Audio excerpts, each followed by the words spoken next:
Sagradong bukal na matatagpuan daw sa loob ng kuweba na kapag daw ikaw ay humiling, matutupad. Yan nga yung aming pinuntahan ngayong araw. Hindi biro ang sinuot namin ditong butas na kasing laki lang ng bata. Na kapag nga ikaw ay pumasok na ay talagang kaabahan ka sa sobrang kitid at sikip nitong kuweba. Mapapaisip ka na lang talaga at mapapatanong sa sarili na makakalabas ka pa kaya ng buhay. Mga ilang minuto nakababa din ako sa sinasabi nilang milagrosong bukal, kung saan nga naabutan ko silang tahimik at mataimtim na nagdarasal. Naalala ko tuloy yung dating sinabi sa akin ng tatay ko na bawat tao ay may kanya-kanyang paniniwala, kaya dapat tayong matutong rumespeto.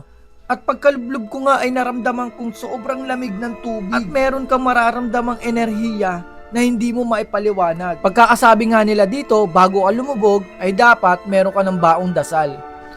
Pagkatapos namin sa milagrosang bukal, patuloy kami sa paglalakad. At dito nga tinanong ko yung kaibigan ko kung ano yung wish niya. Ano wish mo? Nanalangin ako, sana maging swerteng kumag.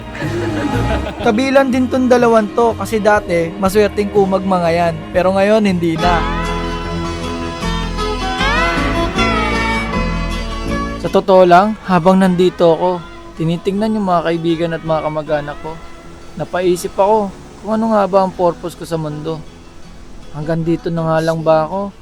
O meron pa akong mararating? Meron talagang mga tanong na pumapasok sa atin.